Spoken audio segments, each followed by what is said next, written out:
Case की गुत्थी अभी सुलझी नहीं है, लेकिन अब दिल्ली के साकेत कोर्ट में मंगलवार को श्रद्धा मर्डर केस में आफताब अमीन पुणेवाले के खिलाफ साकेत कोर्ट के मेट्रोपॉलिटन मजिस्ट्रेट अविरल शुक्ला ने चार्जशीट पर संज्ञान लिया है। कोर्ट ने मामले को 21 फरवरी को चार्जशीट की जांच अब सुनवाई करेगी। इसी बीच आफताब के खिलाफ दायर चार्जशीट सामने आए हैं, जिसमें उसने कबूला है कि उसने किस तरीके से श्रद्धा का मर्डर किया है। 18 मई की रात श्रद्धा के डेड बॉडी के साथ उसने क्या क्या किया था, ये सब भी बताया। आज हम आपको इस रिपोर्ट में उस दरिंदे की हैवानियत से जुड़ी एक एक बारीकियों के बारे में बताएंगे।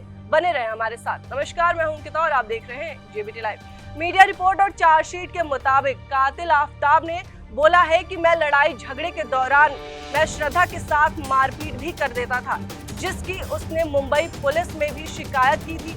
हम दोनों ने अपने रिश्ते में सुधार करने के लिए एक ट्रिप प्लान किया। हम दोनों ट्रिप पर 29 मार्च 2022 को मुंबई से निकलकर हरिद्वार पहुंचे। फिर हरिद्वार से ऋषिकेश, देहरादून और मसूरी, फिर मनाली और चंडीगढ़ घूमते हुए पार्वती वैली पहुंचे, जहां हमें बद्री नाम का एक लड़का मिला, जिससे हमारी बबल ऐप पर दोस्ती हुई। उसने अपने घर दिल्ली आने को इनवाइट किया था। हम करीब 1-1.25 महीने घूमने के बाद मई 2020 के पहले हफ्ते लगभग 5 मई 2020 को बद्री के घर छतरपुर पहाड़ी दिल्ली पर पहुंचे। इसके बाद उसने कहा कि हम उसके घर पर 8-10 दिन रुके थे। वहां भी मेरे और श्रद्धा के बीच झगड़ा होता रहा, इसी वजह से हमारा ब्रेकअप हो गया था। चार्जशीट में आफताब ने यह भी कहा है कि मेरे और श्रद्धा के बीच में अक्सर झगड़ा होता रहता था और इसी झगड़े होने के कारण बद्री ने हमें अपने घर से जाने को कहा था। इसके बाद हम दोनों ब्रोकर राहुल रॉय के जरिए छतरपुर पहाड़ी न्यू दिल्ली में किराए पर घर ले लिया और वहीं रहने लगे। आफताब ने कहा कि उस समय हम दोनों के पास कहीं जॉब नहीं थी, ज्यादातर पैसे ट्रिप पर खर्च हो चुका था। यहाँ पर भी हम दोनों में छोटी छोटी बातों को लेकर काफी झगड़ा होता था।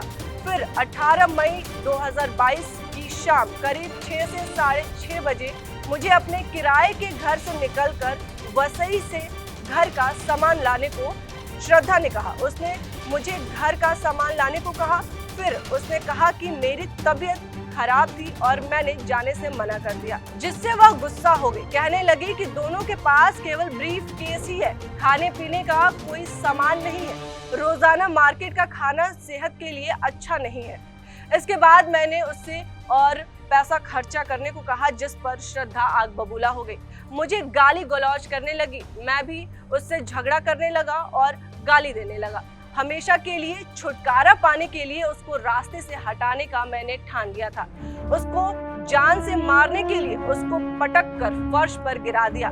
उसकी छाती पर बैठकर अपने दोनों हाथों से कसकर उसका गला दबाए रखा जब तक वह मर नहीं गई। फिर उसकी बॉडी को बाथरूम में छिपा दिया।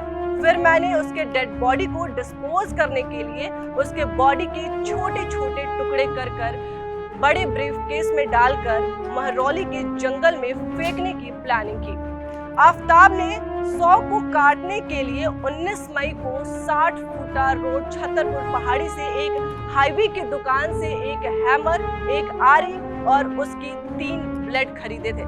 आफताब खुद भी घायल हुआ था, जिसके बाद उसे 5 टाके भी लगे थे। आफताब ने यह भी कबूला कि लाश के टुकड़ों को पेट्रोल से जलाया और कई हड्डियों को ग्राइंडर में पीसकर उसके पाउडर को सड़क पर फेंक दिया था। अभी की खबरों में सिर्फ इतना ही। देश और दुनिया की तमाम बड़ी खबरों को देखने के लिए आप जुड़े रहिए जेबीटी लाइव के साथ। नमस्कार।